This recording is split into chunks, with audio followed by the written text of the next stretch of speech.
Violent extremism. This is live coverage on C-SPAN's Just Getting Started. We've got a great panel starting on your left with Peter Newman, who is Professor of Security Studies at the Department of War Studies at King's College London. He's also Director of the International Center for the Study of Radicalization. He's Adjunct Professor at Georgetown University's School of Foreign Service. Teaches the National Security Studies program there as well this summer. The author of multiple books. Next to him is Mohammed El-Bari, who is the founder of Lone Star Intelligence. He's advised numerous federal, state, and law enforcement organizations, including the Texas Department of Safety, the National Counterterrorism Center, Global Engagement Group. He served for a time at DHS on the Advisory Council under Secretary Napolitano. And then here is next to him is Rabia Chowdhury, who is a fellow here at the New America Foundation. She's also an attorney. She's had a great deal of experience working with the Muslim community as the president of the Safe Nation Collaborative. She's a fellow at the Truman National Security Project. We're really pleased to have you here to do this as your first public event at New America. Next to us is our co-host, next to me is our co-host, Harris Taran, who's currently the director of the Washington, D.C. office of the Muslim Public Affairs Council. Next to him is Imam William Webb, who is currently working with the Islamic Society of Boston Cultural Center. And finally, we have Rashad Hussain, who's currently the U.S. Special Envoy to the Organization of the Islamic Conference, which is the largest intergovernmental organization after the United Nations. So with that, I'm going to turn it over to Harris, and each of the panelists will speak for a few minutes. Harris will engage us in some Q&A, and then we'll throw it open to you. Well, thank you so much, Peter, and thank you for agreeing to co-host this very timely and relevant conversation. It's something that definitely impacts the American Muslim community, and that is why we at the Muslim Public Affairs Council believe that it's an imperative for our community, our institutions, our leadership to engage in this very relevant and timely conversation, and to be very public about it. We have taken on this topic for the past decade. We think that this topic addresses, whether it's online radicalization or countering violent extremism in general, is a conversation that impacts our community, at times impacts our community disproportionately. And it is therefore imperative for us to speak to both policymakers, to the American public, and also to American Muslims themselves, so that we put this perspective as this threat, as the President said last week, into proportion, and address it in a way that is both good for our national security, but that also takes into consideration the foundations of our country and our society, which is that built on a constitution, on civil liberties, and so that is why this is very important for us. We think that this is a very public conversation that needs to be had, and we are happy that we had such a great turnout today, and that people are very interested in having this conversation with experts, with community leaders, with government officials, with individuals who are on the forefront of dealing with this topic, whether it be online or in communities. And so, again, we want to thank you, Peter, and the New America Foundation for co-hosting this. The format, as Peter said, will be each individual will speak for about 3 to 5 minutes, talk a little bit about their perspective and how they see this topic, and how it impacts communities, how it impacts governments, and how also it impacts the relationship between various countries and societies. They'll be speaking for about 3 to 5 minutes, then we'll open it up. I will ask an initial question from each panelist, and then we'll open it up to the audience and have a conversation with you as well. Our first panelist is Peter Newman. Peter, go ahead, please. Thank you. Oh, thank you. Well, so since I've only got 5 minutes, I thought I'd take the title of this event, which is Online Radicalization, Myths and Realities, and let me give you one reality and a couple of myths. And let me begin with the reality. It is true that the internet has profoundly changed the way that people, especially in the West, have come to embrace violent extremism. So nowadays, for example, we're talking a lot about so-called lone wolf attackers, lone attackers, people who carry out terrorist attacks without being linked into formalized command and control structures of terrorist organizations. Now, I believe it's not a coincidence that we're seeing this phenomenon increase at this particular point in time, and it's also not a coincidence that a lot of the people who we call lone attackers have been very active on the internet. The lone wolf phenomenon and online radicalization are fundamentally linked. The latter has created the former, and you cannot understand one without looking at the other. That's just, I believe, the most striking and most obvious example in which online radicalization has changed the nature of radicalization processes. Another one is that we're seeing terrorism cases pop up in places and locations where we'd never expected them. The traditional assumption by academics, policymakers, officials used to be that terrorism comes out of communities. The fringes of communities, maybe the extreme margins of communities, but still it was the product of a particular physical place. You had to understand the place, the people, the organizations in that place, the relationships between people in that particular physical place.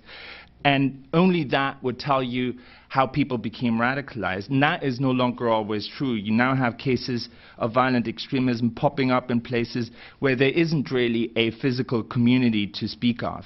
Why?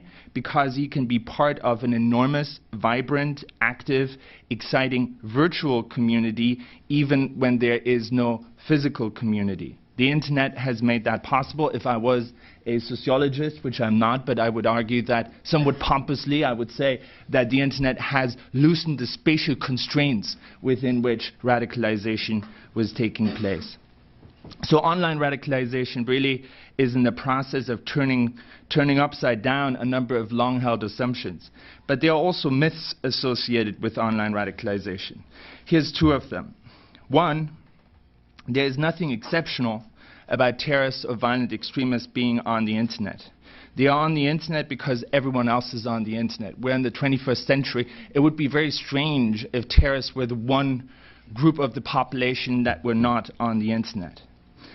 And nor is there anything fundamentally strange, surprising, or exceptional about how terrorists are using the internet. In fact, like everyone else, probably like everyone else in this room, they're using the internet to disseminate their ideas, to promote their causes, to search for information, to connect and communicate with like-minded people, often across great distances. What makes violent extremists different from the general online public, from all of you, is not how they use it, it is the purpose for which they use it. That's what's different. A second and very persistent myth, with which I'm going to close, by the way, is that you can get rid of violent extremism on the internet by shutting down websites. This comes up again and again. Let's shut down a couple of websites, the problem will go away. We've heard a lot of that, in fact, in Britain over the past weeks in the wake of the incident in Woolwich. Let's remove Inspire magazine, the Al-Qaeda English language online magazine. Let's remove that from the internet. Let me just say a couple of sentences about how that is a flawed argument. And let's take Inspire. Typically, when a new edition of Inspire magazine comes out, there isn't just one place where you can download that magazine. The magazine is simultaneously published in a dozen of places. And within minutes of it being published, the readers of that magazine will not only download the magazine, they will repost it in even more places. So within a couple of hours of this magazine being published, you can download it not just from one location on the internet, not just from dozens of locations on the internet, but literally from hundreds of locations. So it's very difficult, if not impossible, and certainly pointless to try to remove Inspire from all these places. In my view, rather than removing stuff from the internet, we should become a lot better at challenging that kind of message and these kinds of contents. And we should also become better at monitoring what happens online, at understanding the networks that exist, how Inspire is being passed around, for example, who are the key nodes and hubs in violent extremism online. Because while violent extremism online is a big challenge, it is also an opportunity, to state that cliche, When violent extremists are online, they are revealing a lot of information about themselves. They leave a lot of traces. In my view, it's about time we stopped laughing about the fact that terrorists have Twitter accounts, but rather started understanding what they use them for. Great. Thank you. Thank you. Mohammed Al-Berry? Hi. Let me first thank New America Foundation and MPAC for the invitation. This is a great opportunity for me to participate here today. And though I was mentioned in my role in the Homeland Security Advisory Council with the Secretary was mentioned in the intro bio, I am here speaking officially, obviously, only on myself, so nothing I say should be construed otherwise. Now, having gotten that out of the way, in the online radicalization myth and realities, to save some time and open up more time for Q&A, I'm going to go ahead and wholly endorse Peter Newman's report at the Bipartisan Center that came out last December on this topic. And so if you haven't read it, I recommend you read it. Now, the perspective that I bring on this subject is I've personally had the opportunity over the past several years to do a number of these community-based partnerships with law enforcement for interventions. And they span the gambit from people who haven't really wrapped their minds around doing any kind of violence, but they're just kind of flirting with the idea of joining this virtual mosque community or a Muslim community online that's interested in the same issues as the Salafiyya Jihadiyya movement is, to folks where I've honestly been requested and have traveled overseas to countries where the State Department give you directions on you can stay in these 3 hotels. These are the people that you can get in a cab with, and you sleep under armed guards. So that's a pretty broad range. And what I've seen is that there needs to be a lot more capacity building so that more people enter this struggle, so to speak. The counter narrative. I think there is ample resources out there in communities all across the country as I've traveled and worked with community leaders on building relationships with law enforcement agencies. But what I've seen is a struggle inside of different departments and agencies on what role, how do you divide the labor, how do you handle the nuances, where do you get the funding to pilot programs for interventions and that kind of thing. And that's where I personally like to kind of close in my intro comments is actually we have to, as a country, I think, be able to recognize the good progress that we've made in community engagement all across the country. But we've also need to kind of chastise ourselves a little bit because we could have done more over the past several years. We have roughly 16 cities where you're going to find approximately 60 to 65%, about 2/3 of your counterterrorism resources across bureau offices. We need to kind of concentrate on where we can kind of train community leaders or allow them the opportunities to partner feeling a little bit more comfortable at the regional and local levels. And that, unfortunately, over the past couple of years, from here in D.C., that has not really been executed properly. The CVE initiative at the FBI headquarters office did not produce the results that a lot of us 2.5 years ago were hopeful it would when the FBI assigned a CVE coordinator. And that's a very important agency because that's our lead agency that's going to know about the tips in the Joint Terrorism Task Force's structures. Other agencies like the Department of Homeland Security have done a great work in the CVE training for local and state law enforcement to elevate their sensitivity that this is a new area that they should be more proactive in helping to build up preventative infrastructure in their towns. But still, we haven't really gotten, I think, enough piloted of an architecture across a lot of our major states across the country. And I hope that was good enough. Great. Just because of the C-SPAN audience, I mean, we should avoid using CVE and talk about countering violent extremism. Right. Just a... Will do. Thank you. Thank you. Rabia. Thank you. I wanted to just begin by stating maybe what's obvious, and that is because perhaps it hasn't been said, and a lot of us work on this issue on a policy level in other ways, but is that, you know, the internet is a highly successful tool that's being used by violent extremists because it very quickly and effectively and very broadly disseminates certain narratives. And somebody else has mentioned the word narrative, and I think it's important to understand what those narratives are. Some narratives that are propagated online are things like, you know, Islam and the West are not compatible. You cannot be a good American and a good Muslim at the same time. That America is at war against Islam. And right now we're seeing a shift which is encouraging in that, you know, we're asking Western Muslim communities to step up and become engaged and be partners in bringing their voices online to counter these narratives. But I think it's important to take a look at this a little more broadly, because those narratives are not just being propagated by violent extremists who are Muslim, but also they are being reinforced and replicated by anti-Muslim bigots and activists too, which is an interesting phenomenon. So you have two extremes that are agreeing on the same narratives.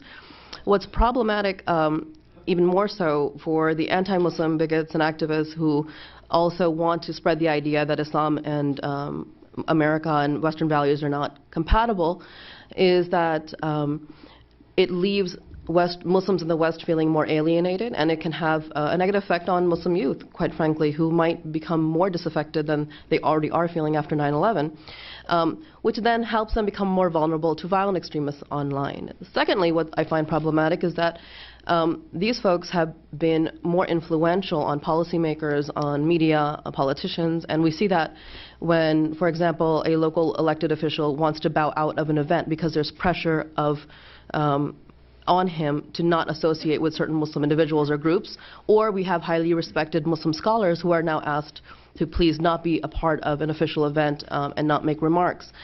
So these things all play into that same idea of there are suspect Muslims and non-suspect Muslims. So I think as we look at Muslim communities to engage online and counter these narratives, I would broaden that call and say that we also need the general public, media, politicians, policy people, to push back on the anti-Muslim narratives that are propagated by Islamophobes. People don't like that term, but it's an easy term to use. Secondly, most of my work is done primarily in grassroots communities, and a couple of observations I've had about that, just like Muhammad said, is that these discussions tend to stay here. They don't filter very well downstream. When I'm speaking to a mosque, parents in a mosque, they have absolutely no idea what's happening online. They have no idea that their kids can access certain kinds of videos so easily. They don't know how to filter that. Is there a filter for it? Probably not. And then local law enforcement has no idea either. So we have to identify a better mechanism to get this information and make it actionable on the ground.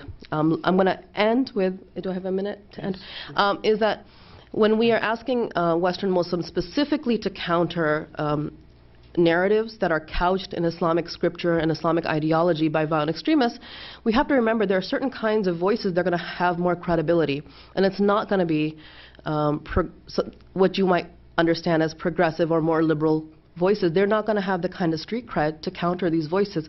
It is going to be conservative Muslim voices and conservative Muslim scholars who will have the kind of credibility it takes to counter a lot of these ideologies. But part of the problem is that we're stuck in a space where when we say conservative Muslim, we think Salafi. When we think Salafi, we think jihadi and takfiri.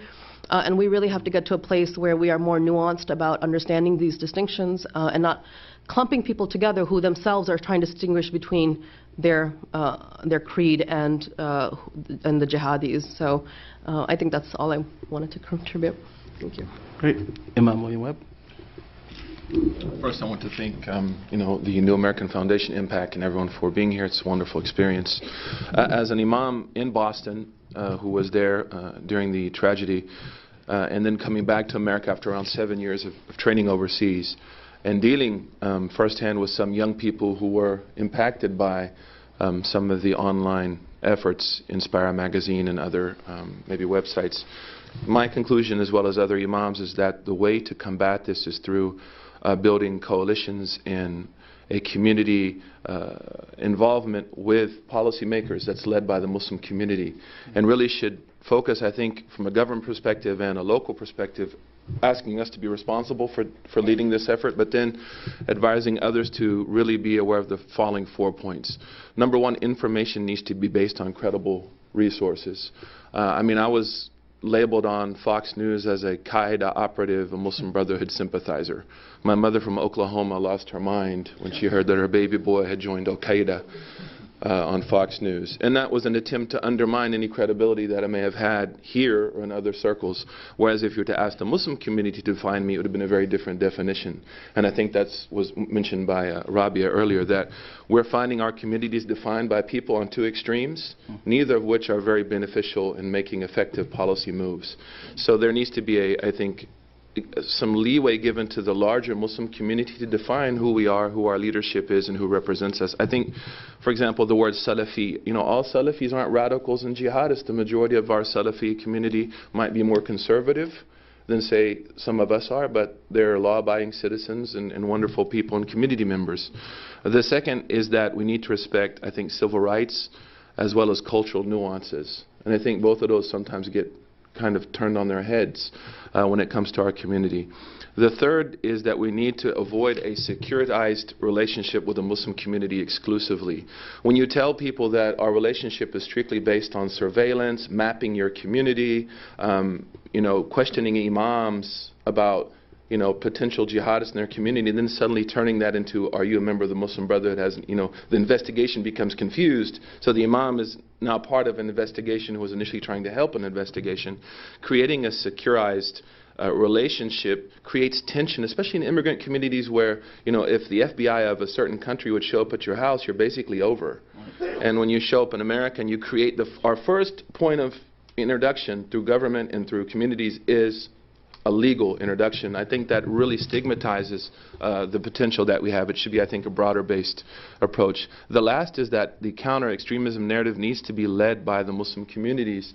And there are 3 areas. Number one is an intellectual, theological area. For example, now, we just released a book, Ella Collins Institute, that I run, a seminary in Boston by Imam Ibrahim Rahim, who is Bostonian imam, Bay-Sitter for many years back.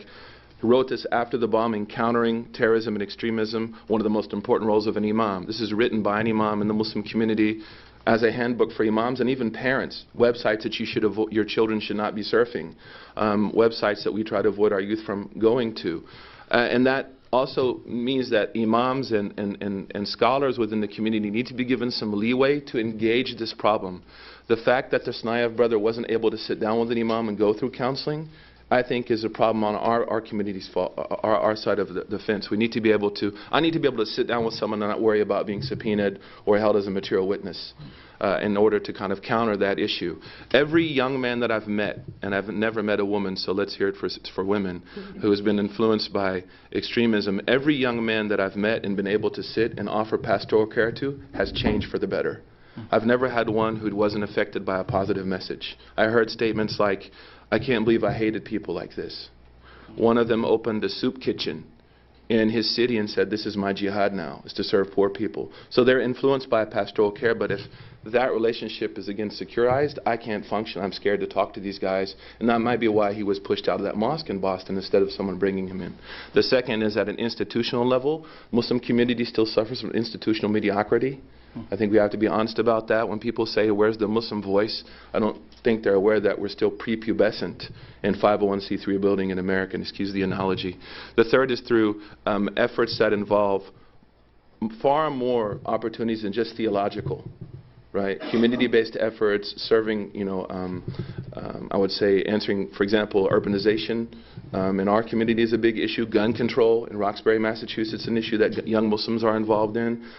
Drug abuse, delinquency, doing programs that involve them outside of just the church-based kind of mode. So those are areas I think we really would have to focus on in dealing with or countering the extremist narrative.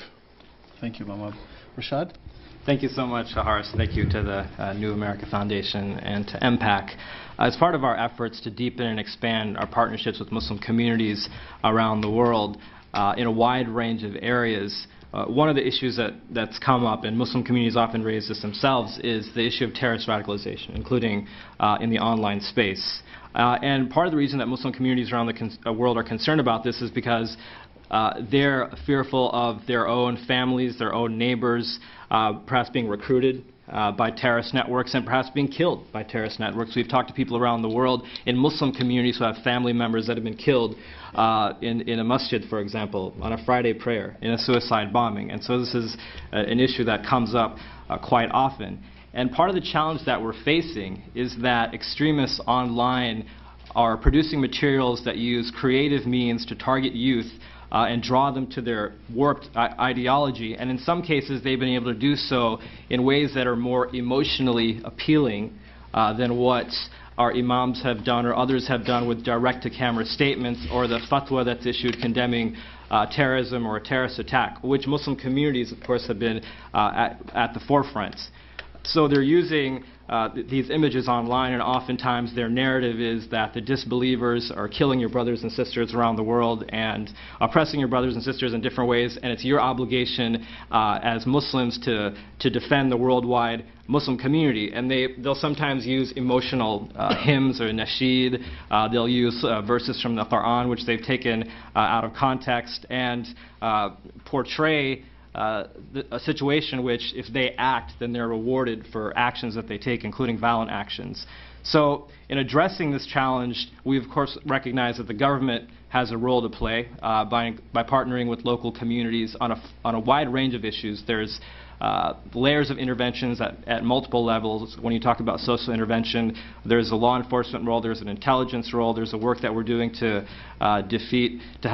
work towards defeating and dismantling Al-Qaeda. And as the President spoke about last week, one of the most important partnerships that we have is with Muslim communities in the United States, who, as I said, have been at the forefront of condemning terrorism, condemning terrorist attacks, and have been working themselves to address radicalization. Because, as I said, they are concerned that terrorists are killing innocent people. They find it to be something that's totally repulsive to their religion or any religion, and they're concerned that Muslims have been the largest victims of Al-Qaeda around the world. And so they've been taking the lead in a couple of areas. In some of the conversations that I've had, we've talked to Muslim communities who are developing materials and messaging that may address some of the same grievances that Al-Qaeda and others raise, but at the end of their messaging, they say the way to address these grievances is not violence, but is to address it in the way that Islam prescribes. And of course, that narrative is something that's best coming from imams, and not something that comes necessarily from the government. And they've also talked about the punishment, for example, that Islam prescribes for those people that would kill innocent people, Muslim and non-Muslim. And that's been a consistent part of their messaging, and I think in the online space, Muslim communities are doing more to make sure that their voices are heard. They're also working and trying to disseminate images that show what terrorists are doing in places like Iraq and Pakistan, where you see after a Friday prayer, even in Ramadan, for example, that Muslims have been killed. And they've been talking to former radicals, they've been talking to family members of those who have been killed, and working with internet service providers to make sure that when disaffected youth is online, they want to make sure that some of this material that they're producing are some of the hits that come up at the top. A final point that I want to make is that, of course, as a government, we've created a number of partnerships in working with Muslim communities, and we've done a number of things on the policy level. We've ended the war in Afghanistan, or winding down we've ended the war in Iraq, or winding down the war in Afghanistan. We've been supporting the Middle East, the transitions in the Middle East and North Africa. We've been continuing to work towards Middle East peace, and we do all these things because they're the right thing to do. Now, one of the themes that I've heard a lot in traveling overseas from Muslim communities is the idea that, but not for many of these policy concerns, this radicalization problem would go away. And I think this is dangerous and something that we really have to be we have to be careful about, because as you know, many of the terrorist attacks that we've seen have been against Muslims in Muslim places of worship, and the overwhelming majority of victims have been Muslims themselves. So we have to ask the question: why? How is it that engaging in a terrorist attack in a masjid, perhaps in Ramadan, against Muslims, how does that in any way address any of the foreign policy grievances that they've outlined? And so I don't think it's productive to fall into this way of thinking that the problem somehow stems from the foreign policies of certain countries. We are aware of the fact that terrorists use those some of their arguments to exploit youth and as part of their radicalization efforts. But at the same time, we want to be clear that there's an ideological issue here that goes far beyond that, and that's made even more clear by the fact that the overwhelming majority of victims of terrorist attacks have been Muslims. Imams, I've been in places of worship around the world. You hear the imams talking about wars that are going on in various parts of the world, and even offering prayers for those places. But it's less common that you would find the same imams, when they're going through those issues or those grievances, say things like, "We want to pray for Muslims who are trying to use violence as a way of addressing their grievances." And this is an important development, which Imam Suhaib has pointed out, that there's further training that imams are undertaking in order to understand how to address these arguments. Because I think Imam Suhaib is one example of this, but we've talked to many people around the world who have said that when you actually sit down and make clear that the motivation that a lot of these young people are using for their actions is actually totally false, and the religion actually tells them that they need to promote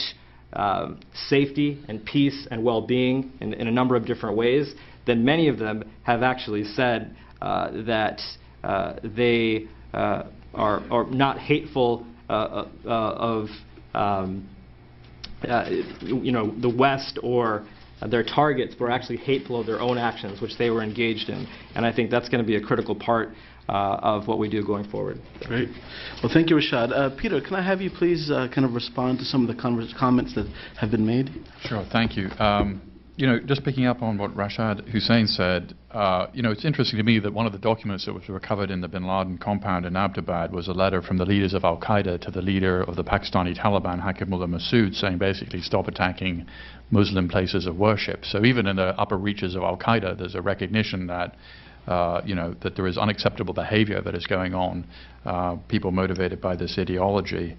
I wanted to ask them questions as much as make observations. I mean, is the concept of the lone wolf, does it make any sense in the internet age? I mean, when Major Nidal Hassan was in contact with Anwar al-Awlaki asking him for religious permission and sanction to kill fellow soldiers, he wasn't really acting as a lone wolf. I mean, when you think about the kind of classic lone wolf, it was somebody like Ted Kaczynski, who was living in a shack and didn't have even phone, let alone internet.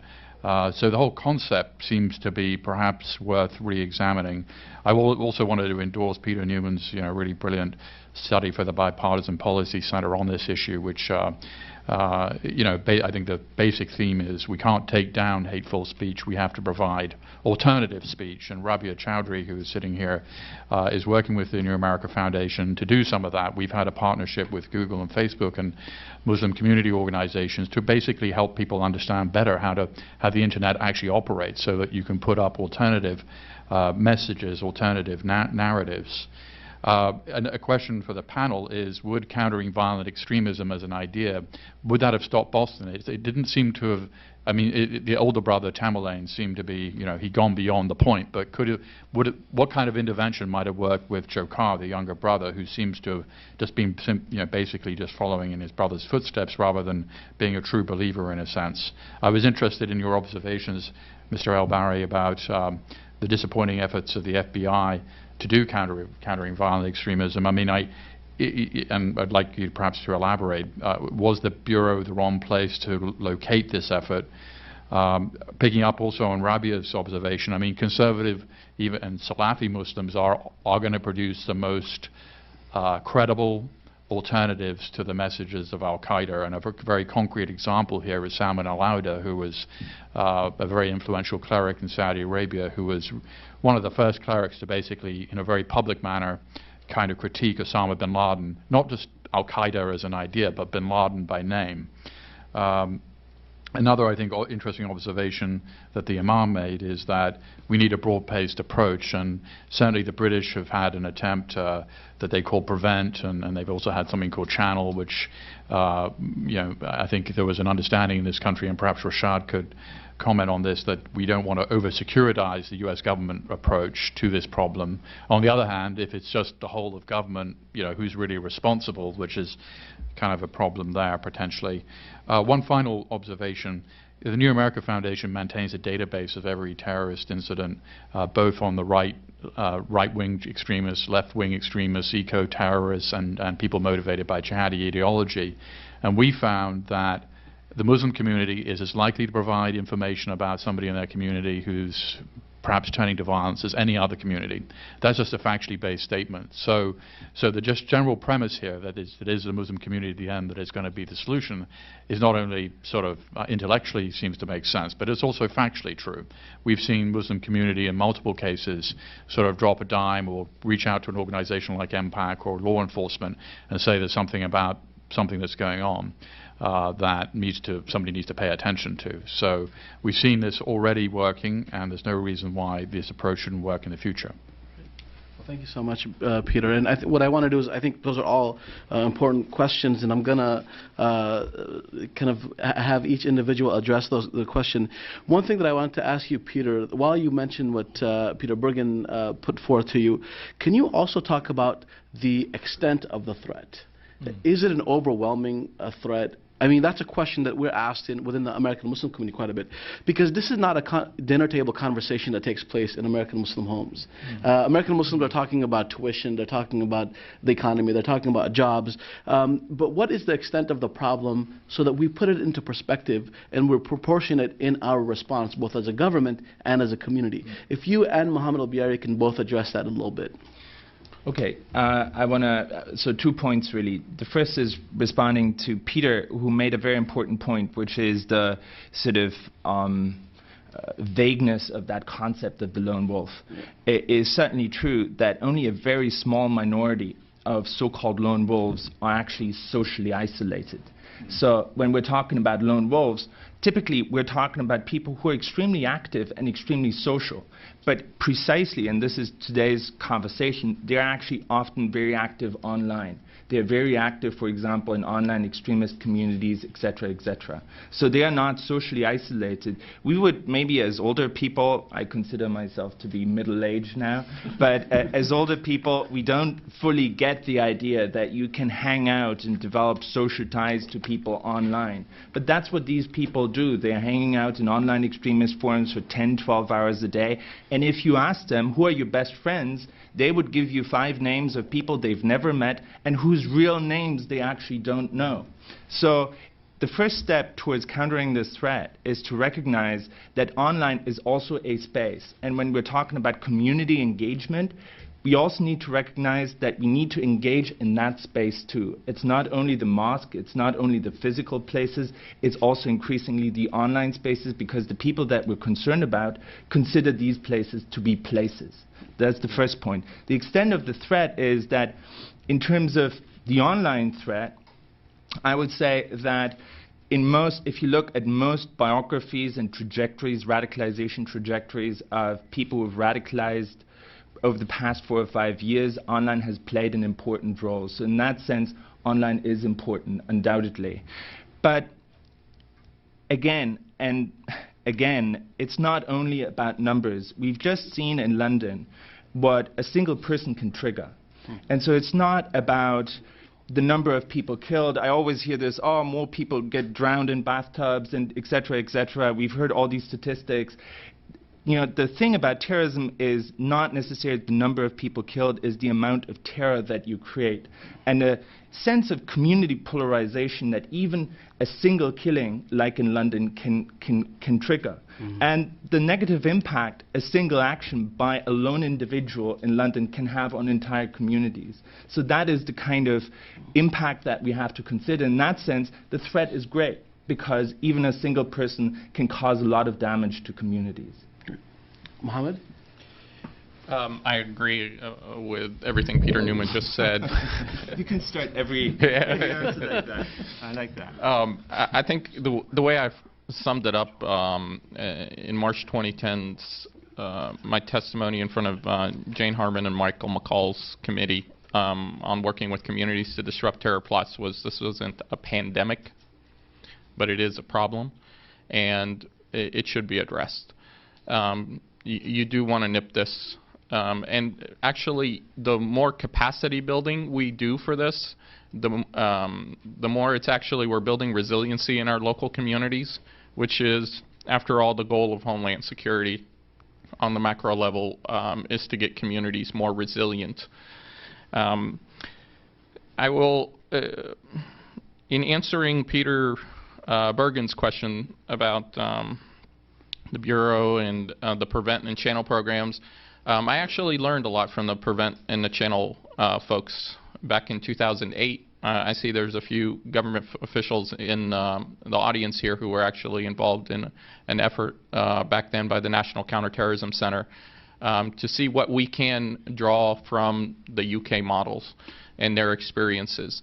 And I also flew to, at the time I was running a community nonprofit, and I flew a cleric who had actually helped advise in the creation of the Saudi program to my office in Dallas and spent a whole day learning about their model. So I did try to kind of shop around in order to find out how do you do these kind of interventions. And then there's the Bureau. I have found a lot of success in engaging in relationships with local field offices, Joint Terrorism Task Force supervisors that have been on the job for 10, 15 years. They've kicked down doors. They've arrested bad guys. They've built up credentials, and now they're interested in doing something a little bit strategic to the environment around them to shrink the haystack that they have to go find needles in, as opposed to some of the other law enforcement techniques that were criticized earlier on the panel. Those folks at that point in their career are interested in examining, well, what kind of substantive partnerships, countering violent extremism partnerships to build preventative and prevention capacity in their cities is possible. And now, my recommendation to the FBI folks at FBI headquarters when they first started looking at creating a CVE, or Countering Violent Extremism Coordinator position, was that it needed to not be in the Community Relations Office. So they did move it out of the Office of Public Affairs, oversees community engagement, and they took it out of there and they put it into the Directorate of Intelligence, which I thought was a better place. Then there was an effort to, another recommendation that I had given them was you need to interconnect it with the Joint Terrorism Task Forces, because it's the Joint Terrorism Task Forces that get the tips and the leads on people who are teetering on the edge of potentially becoming violent extremists. So there was an effort to look at that, and they another recommendation I gave them that they decided not to take was that I felt, just like DHS went through a public transparency process where they brought a lot of communities, local and state law enforcement, academia, Muslim communities, other faith communities, and basically kind of created a framework strategy for doing countering violent extremism. Instead of going down that approach so that everybody understands their role and how it's going to get operationalized at the local field office level, instead they decided to kind of pilot a couple of cases where they were taken, the Bureau was trying to do this stuff on its own, and that did not work out too well. That effort, I think, kind of collapsed towards the end of last year. At the moment, I don't know where it is exactly today, but as of a few weeks ago, it had moved to the National Joint Terrorism Task Force, which is located in the National Counterterrorism Center, and that's where the CVE operation, or the assignment of that desk was. Now, it presents us with an opportunity to look at the question that Peter asked, Peter Bergen, which is it right to house it in the FBI? The FBI has had a mission very clear for 100 years, And with the 2004 Intelligence Reform Act, it gave it the assignment to preempt, so basically the disruption role in terrorism plots. The prevention capacity building involves a lot of social science stuff. So in some field offices like Houston, for example, I've interacted with folks. They might have PhDs as sociologists, as was mentioned earlier, but that's kind of rare, those resources. For folks that are join the Bureau to get bad guys and build cases. Instead, by its location in the National Joint Terrorism Task Force, there is a possibility of partnering, building a partnership paradigm where the private sector can potentially have a role, local and state law enforcement can have a role. Maybe the prevention stuff is actually done with the police departments. Those are a little bit other aspects that we can explore later, but hopefully that answers a little. Thank you, Mohammed. The next question I wanted to point to Imam William Webb. I think there was this common theme amongst all of the panelists about the counter-narrative, that there needs to be a counter-narrative as strong, as graphic, as emotive as the jihadists or the violent extremists put out online. And just kind of the face, the video face of a cleric sitting down and condemning this would not necessarily work in that way. I know you've got a couple of efforts. I know in 2010 we actually worked together to bring American Muslim scholars and sit down and actually produce a video called "Injustice Cannot Defeat Injustice."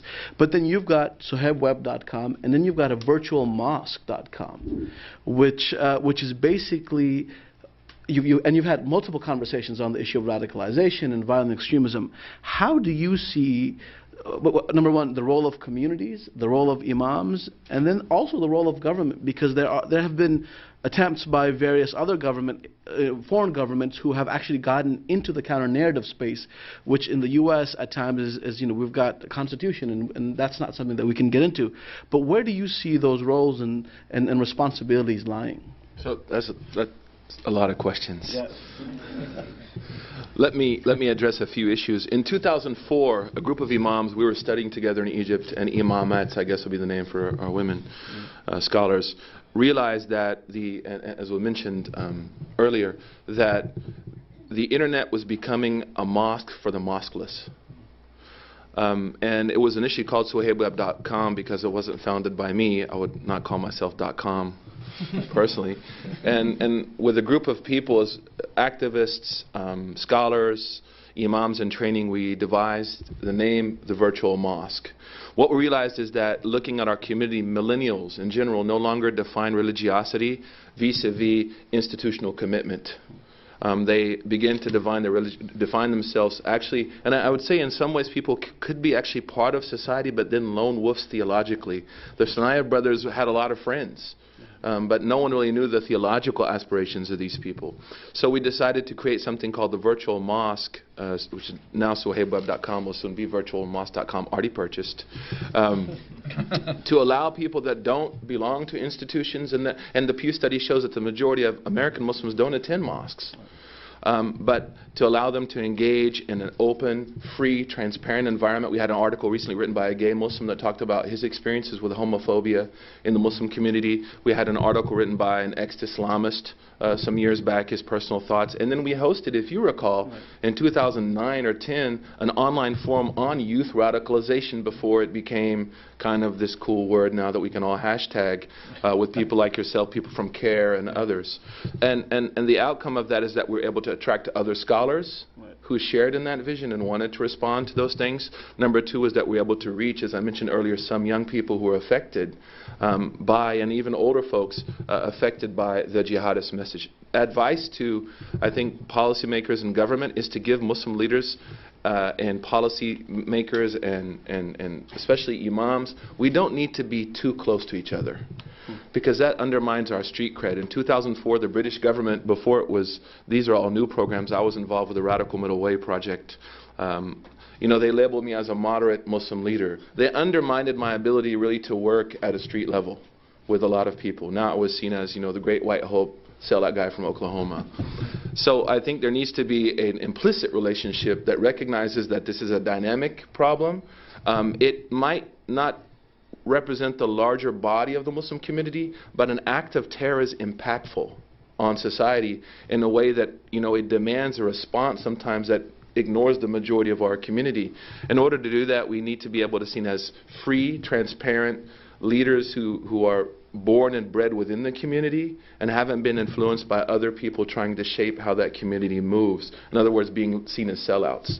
So there needs to be an implicit relationship there, for sure. We need to model partnerships with government, with policymakers, with people like yourselves, but at the same time, we need people to trust us. I think Muslim Matters does an incredible job of really, Yasser Qadi, of really equalizing the Salafi community in a very positive way. I think Sheikh Hamza Yusuf Zaytuna offers, the traditionalist community an awesome opportunity, but they're both given freedom to do that, which is crucial. That's great. That's a very interesting insight. And Rabia, I want to come to you and talk about the issue of resources, because I know you at New America and Safe Nations address this issue. A lot of the imams in local communities that I talk to, they say, you know what, I just don't have the resources to deal with this issue. I have to worry about, divorce and pastoral issues and funerals and just, the basic functioning of a place of worship that all communities have to deal with. I don't have the resource to sit down and study some countering violent extremism and national security and all of these issues, especially as Imam William Webb said, most of these institutions don't even have full-time staff. Right. They're still at their nascent stages. Can you talk a little bit about the resources, both to policymakers and to communities, and how they can kind of come together and address this issue by resources? I think the challenge of resources, for local Muslim communities is not just limited to CVE or countering violent extremism issues. It's limited to a lot of different, it affects a lot of different issues, and you see a lot of young people who are not attending mosque because of the limited resources, the limited programming that's available. I think the easiest way to get around this challenge is just to provide information, and that doesn't require a lot of resources necessarily. A lot of it can be done electronically. It can be done through community roundtables. When you provide the information to parents, right, and you say that, we're not going to talk about this in terms of transnational jihadist networks. We're going to talk about this in terms of you being parents, just watching what your children are learning. It becomes a manageable issue. So telling parents that, look, if you are not going to talk about political issues or violence or certain passages in the Quran with your children, then you have to think about who is going to have that discussion. If they're interested, which many young Muslims are not, but if they're interested, where are they going to have that discussion? Is the local imam equipped to have it? No. Well, then they're going to go online. Do you know how to tweet? No, they don't. So they have to understand that if they can manage these problems, and I also make the analogy, I'm the parent of a young teenage girl, online sexual predators, these are also part of national and transnational gangs. And so as the parent of a young girl who's online, I feel it's my responsibility to make sure that she's, safe online, and it's very much the same issue. So if you frame it like that, it takes away this overwhelming feeling of like, we cannot deal with this problem. Make it very local. It affects your family, it affects the community. For local law enforcement, I'm sure Imam Sahib can speak to this after Boston. For local law enforcement, it becomes a very, very local issue. Yeah. And Peter, so you want to respond to that, please?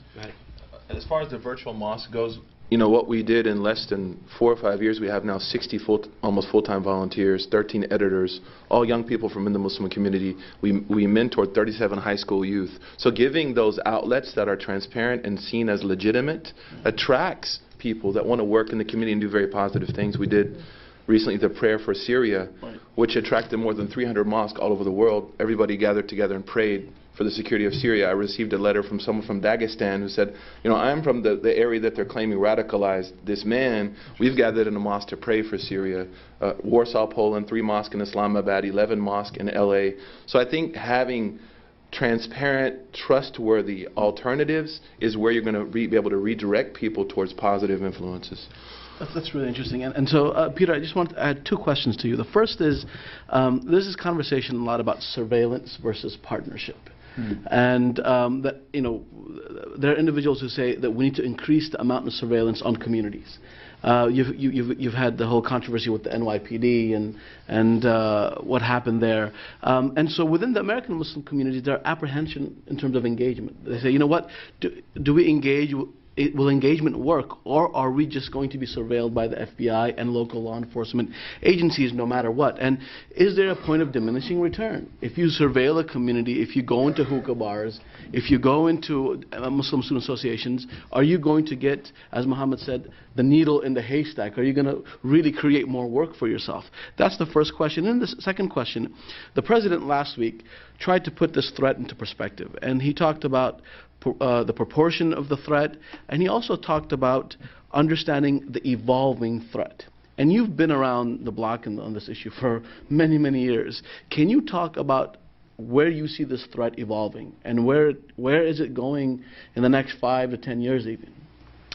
Well, I'll leave the question on surveillance to other people on the panel. And if I just note that Adam Goldman, who broke the story for AP, is in the audience, broke the NYPD story. On the question of the scale of the threat, I mean, I think President Obama was exactly right.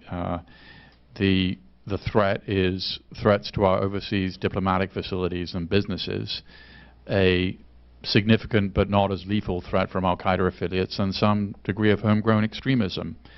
Going back to the database that we maintain here at New America, I think it's factually interesting, because we haven't discussed it yet, that the number of deaths caused by right-wing extremists who are killing people for political reasons, this is not just straightforward murders, we calculate to be 29 deaths since 9/11, and the numbers of deaths by people motivated by jihadi ideas since 9/11 in the United States is 21 deaths.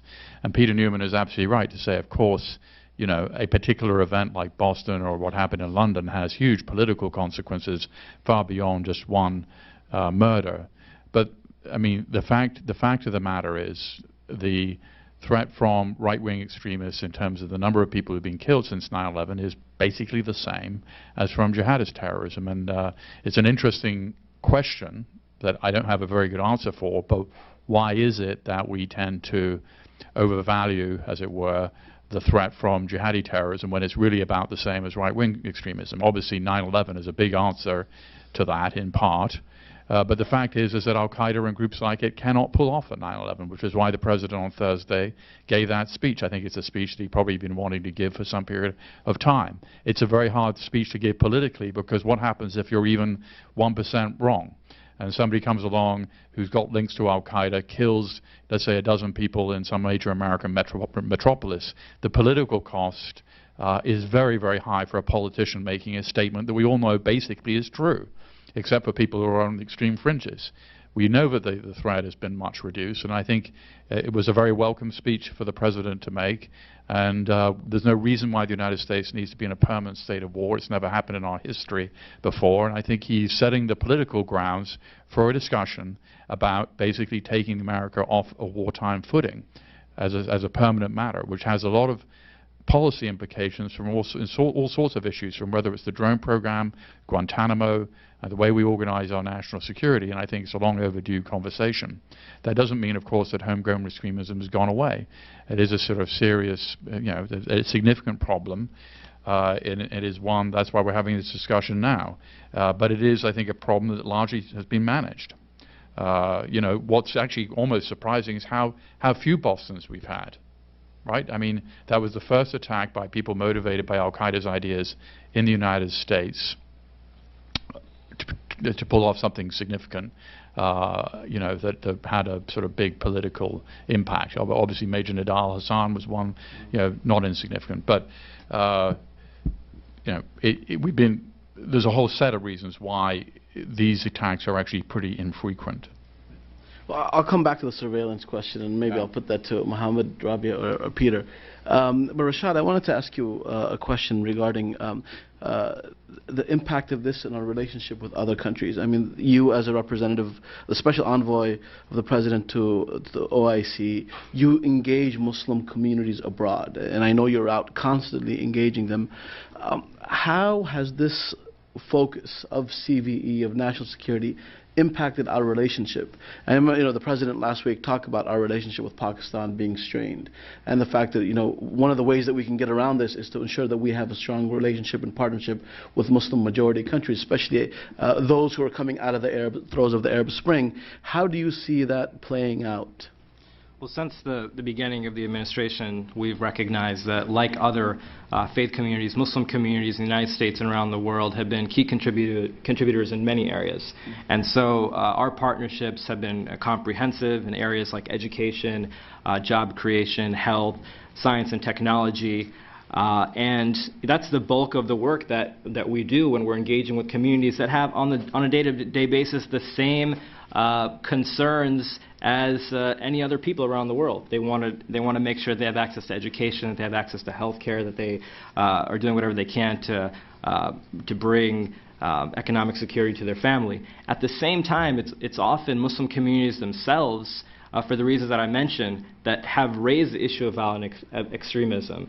And they're concerned about their family members. They're concerned about their neighbors being recruited by terrorist networks in some places. They're concerned about being victims of violent extremism. And so it is an important conversation. And we have had partnerships to counter violent extremism for some time now. But part of that strategy is to make sure that we are contributing to the efforts of local communities, that we're sharing information that we collect at the federal level to make sure that local communities know about the latest threats, that we're having these types of briefings that you've participated in with local communities, that we're increasing our cooperation and engagement so that communities have opportunities to brief us on their efforts and to identify threats in their communities, which has led to this disruption of terrorist plots in a number of places. We also have a convening role. I mean, there's so many people that are working in this area. You have imams, you have actors in business, you have internet companies, you have governments. There are so many people that are concerned about this problem, and we have the ability as government to convene people that might not ordinarily sit together. To come together and address this issue. Now, we have to be clear that although we have engagement based on a comprehensive set of issues, and we continue that work, that of course there is a real terrorist threat, and our responsibility first and foremost is to protect the American people. And if there are certain actions that have to be taken from time to time because those that we're partnering with might not have the ability to respond, or those in some parts of the world might not be willing to respond, that we have to take those actions to protect our security. And inevitably, there are going to be instances in which that has an impact on our relations. But we've been clear that the basis for our action is for the protection of people around the world, and is not somehow motivated by what terrorists have labeled as a war against Muslims or a war on Islam. We've been clear from the beginning that Muslim communities in the United States are the greatest rejection, or the counter to that argument, because they have been successful at such high levels. And the American people and the resilience that they've showed in response to terrorist attacks have also made clear to people around the world. And in many places we go to, people say, how can you still allow this type of freedom of worship and freedom of religion, and if this type of thing was happening in our country, there'd be all kinds of restrictions going on. So communities also take note of the fact that still you can go into a grocery store or a subway station, you find a Muslim at one of their 5 prayer times making their prayer. And this is something that sometimes you won't even find in certain parts of the Muslim world. So they've recognized that our resilience has been strong, and that by staying true to who we are as Americans and keeping to our values, that's one of the best ways that we can defeat the ideology that terrorists are putting out there. Well, thank you, Rashad. What I want to do now is open it up to the audience. So if you do have a question, please stand up, state your name, and please ask a question, and keep it as short as possible. And you're going to have to wait for the microphone. So, okay. Annie, are you doing the microphone? Yeah. Okay, so let's start at the back and move forward. Great. Can you raise your hands, please? In the back. Go ahead, please. Hi. My name is Mariam Jamshidi. Hi, Horace. Hi. So thank you, first of all, to all the panelists for their comments, many of which were really interesting.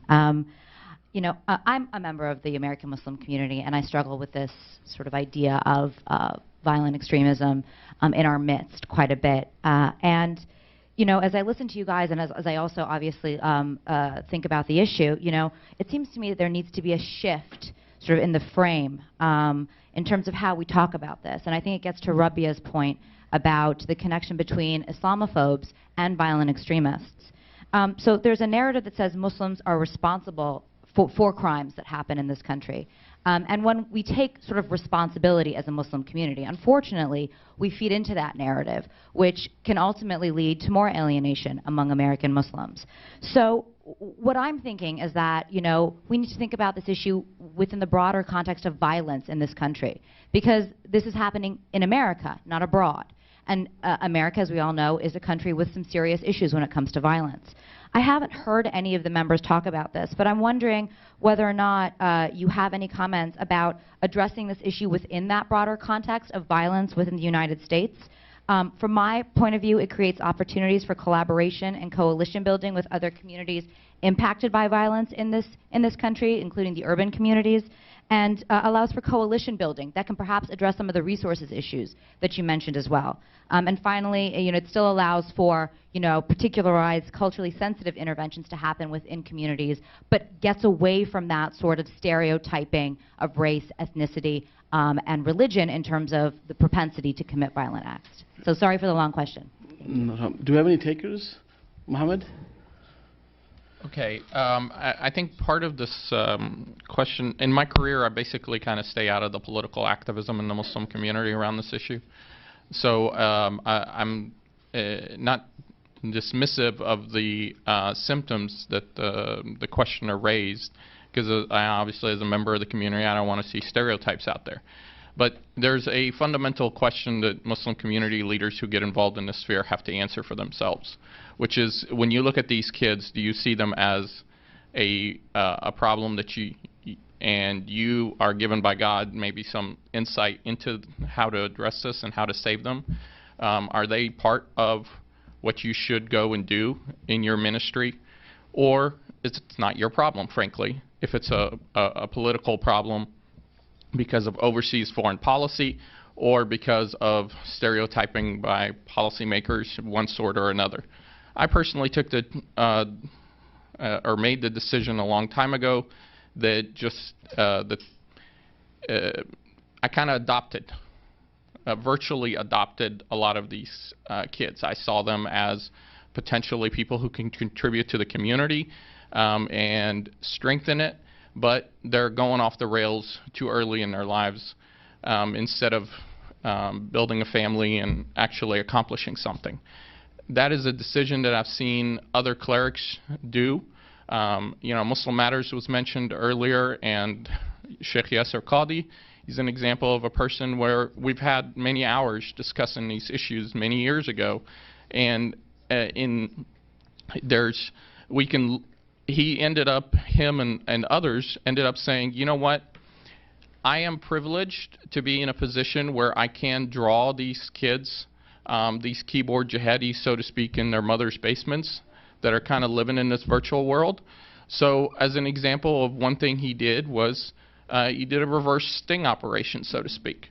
So I wrote an op-ed for FoxNews.com a few years ago taking issue with putting Awlaki on the drone kill list. And I basically chastised Awlaki as disingenuous. And I gave it to Sheikh Yasser Qadi, who turned around on Muslim Matters and posted his response. He's separating the theology from the ideology, the political activism of Awlaki from what actually theologically the issues of jihad are. And at the same time, he's chastising me for having bad manners, so to speak, by speaking about Awlaki that way. That drew folks out of their basements, so to speak, who actually would come to the comment line and he'd be able to engage them. That was later relayed to me from an official at the National Counterterrorism Center that they actually loved seeing that. And I'm like, well, that was something that the community did on its own because community leaders felt they needed to adopt these kids.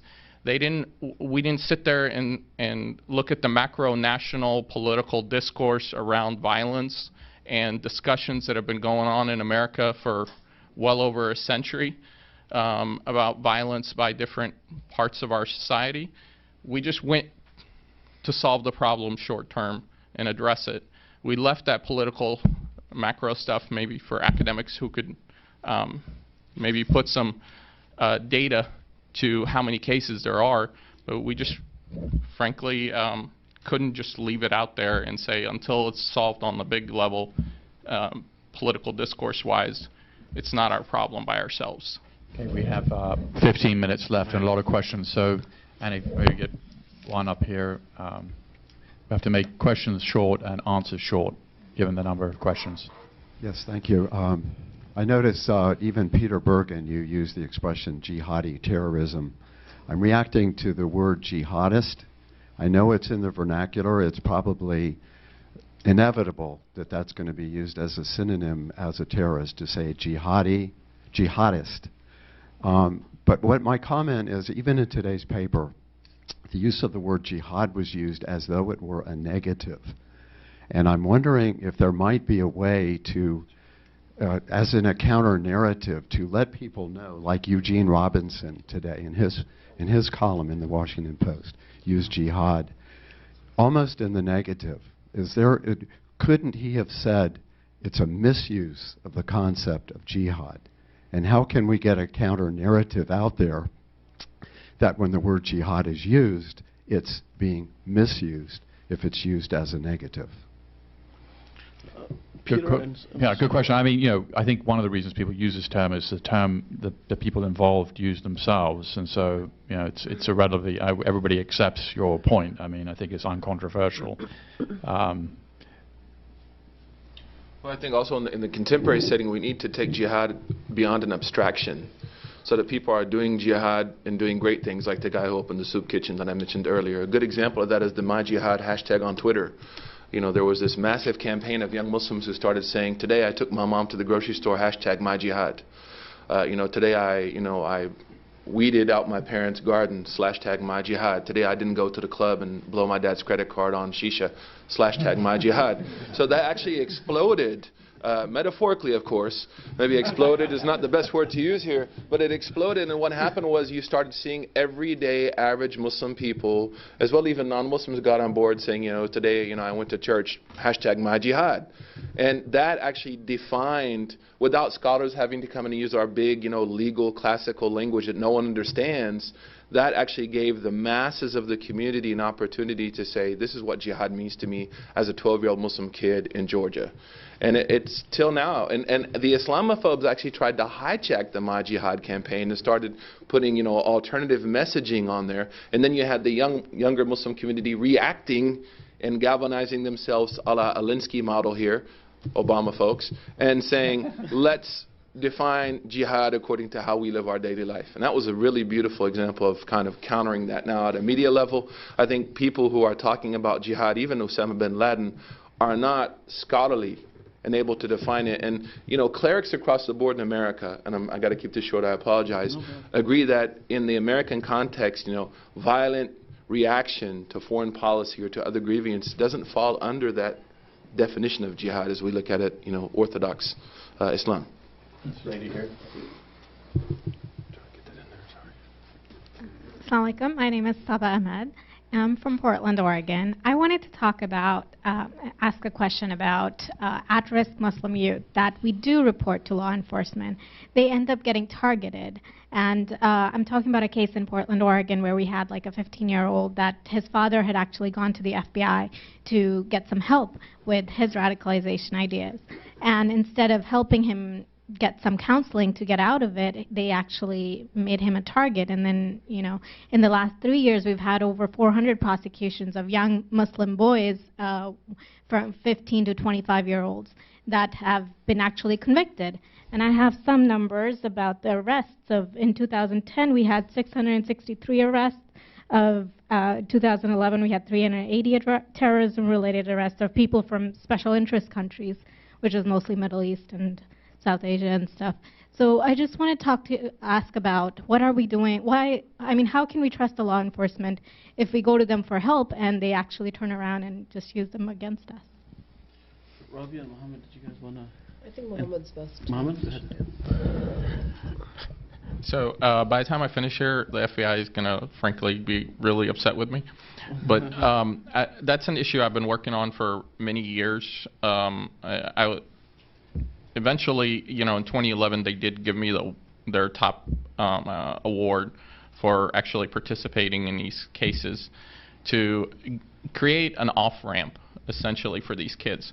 We have a model, we have a history in American policing here in this country where in gang interventions, where we've given off-ramps, community-based off-ramps, as a way to get these kids disengaged from the track they're on.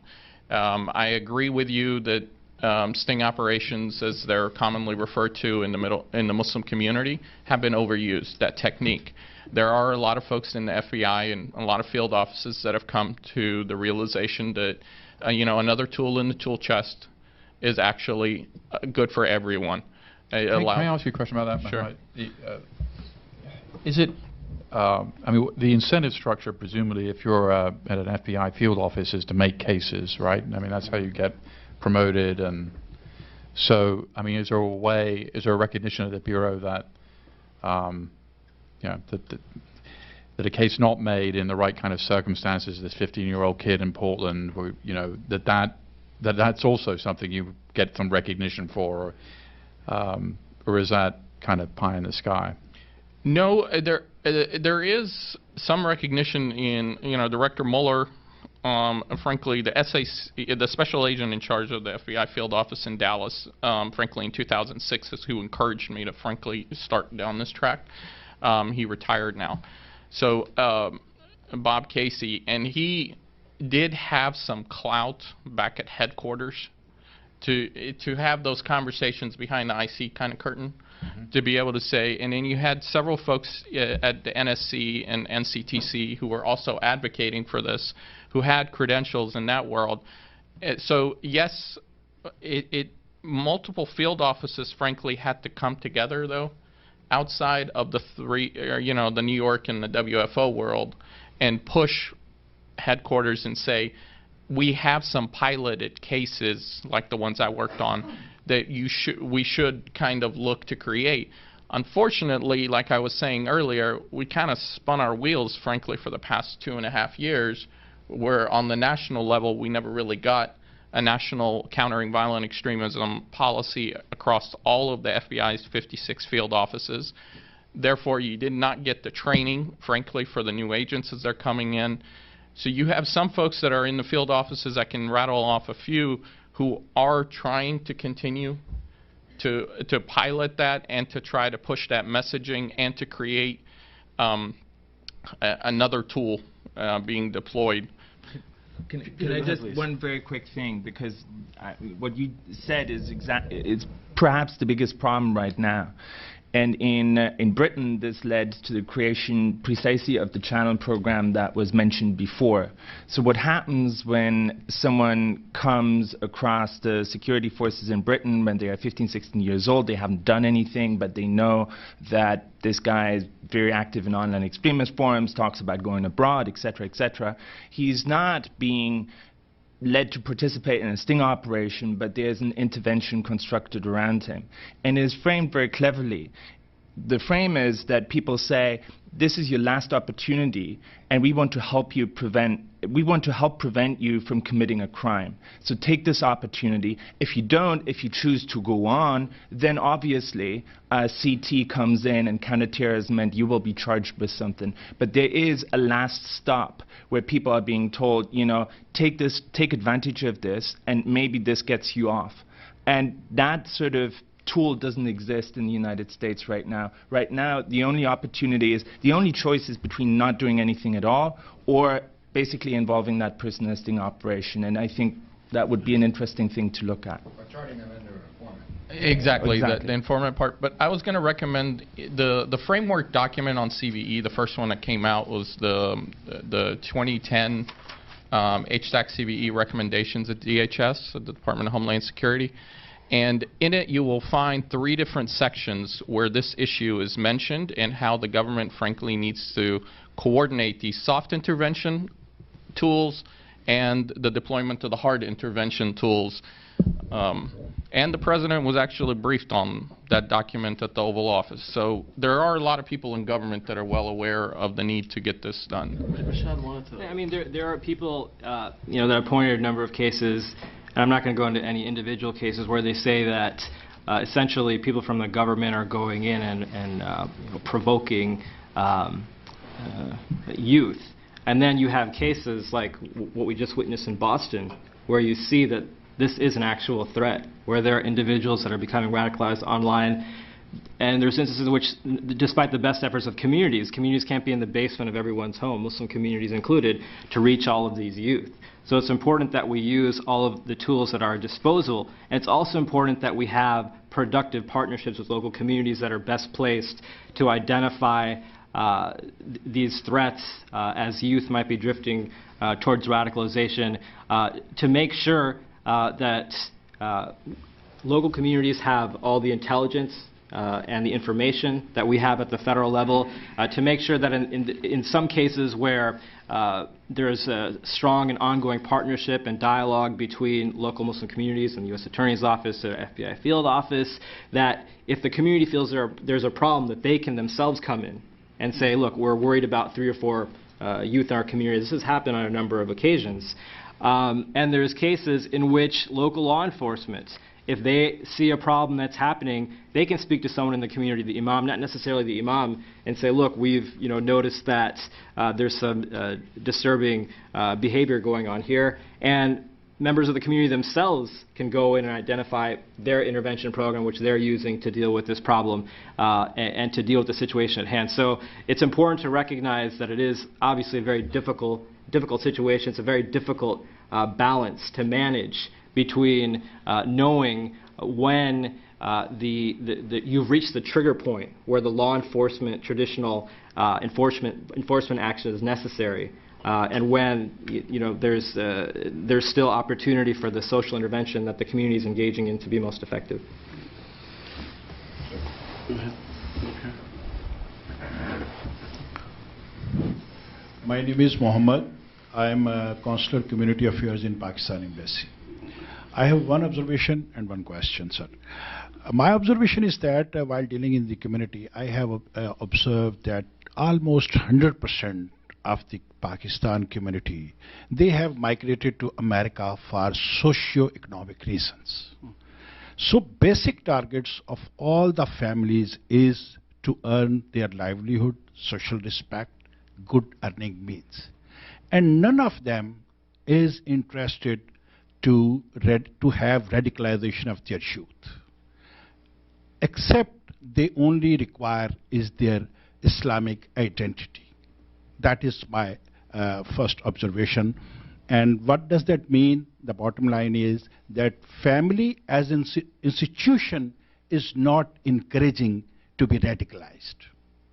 Now, what I have observed in my stay for 1.5 years is there are individual instances of radicalization. And these are motivated because of personal grievances. And when a person has some kind of personal grievances with the American institution or other communities or law enforcement agencies, like my sister said, FBI, something like, then they find a refuge in finding some kind of radicalization, because they have understood for the last 1 decade that radicalization is a mean to revenge from this institution. Similarly, now my question. None of our scholars has critically evaluated the Boston incident from another angle. What is that? That the person, the elder brother, what I have learned through the media, that the elder brother was aspiring to represent America in some boxing competition. And even to aspire for a boxing competition on a national level requires at least one decade's workout. And if a person is so committed to make his career as a professional boxer turned against America. Why? To me, it is the FBI's noting on his record that he has been radicalized or he has been submitting with the in his own country, and that's why they did not allow him the legal documentation or legal status over here. That shattered his dreams, and to me that was the moment he got indulged, and then he find something on networking, on internet, and then he turned against them. Thank you. I think the question is the social impact, or the impact on him, the fact that he was not able to become a citizen and represent the country, that social impact on his becoming radicalized. I think that's a hypothetical. I don't know if we can really address that with any real means, but what we do see at times is that people who are, and I think Mohammed and I have talked about this in the past, radicalized, it tends to be something outside of the theological realm. It could be problems at home, it could be criminality, it could be delinquency, there could be another set of variables that cause that person to go down that way. That's a hypothetical I couldn't answer to. It's not always, in fact, what I've noticed is usually their ignorance of theology that empowers them to act in a radical way, not their knowledge of theology. So there are problems at home, delinquency. It appears that maybe he was a drug dealer prior to this.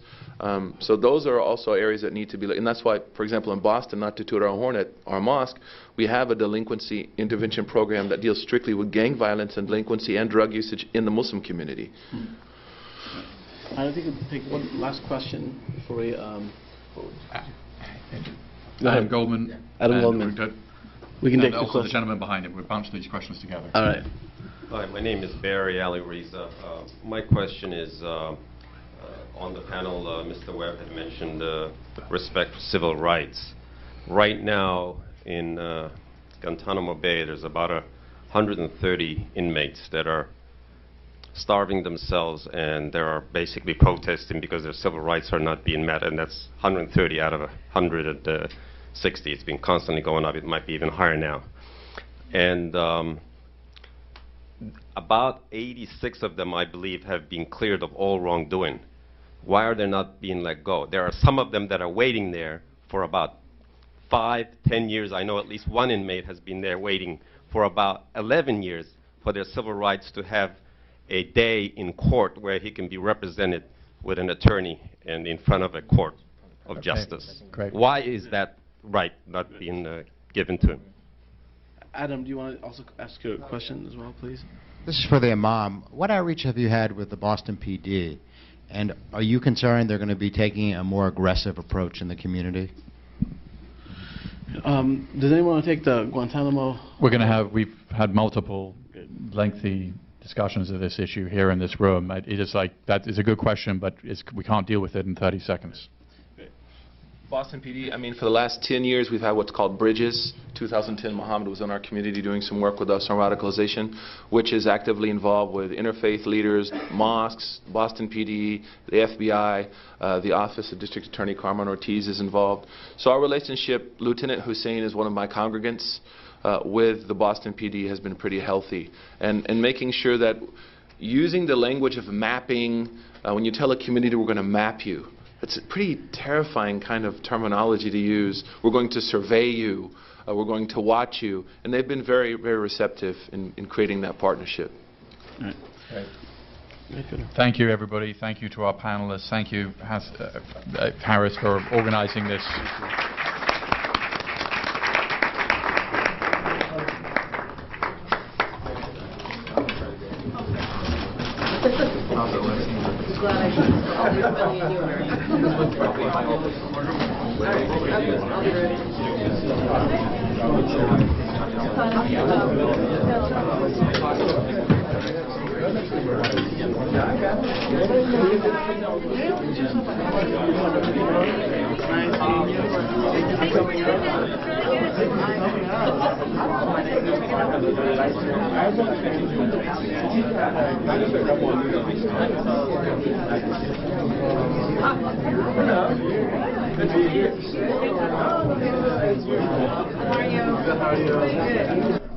As this program comes to a close, a quick reminder that you can see it again anytime at our website. Go to cspan.org. Well, President Obama is in Asbury Park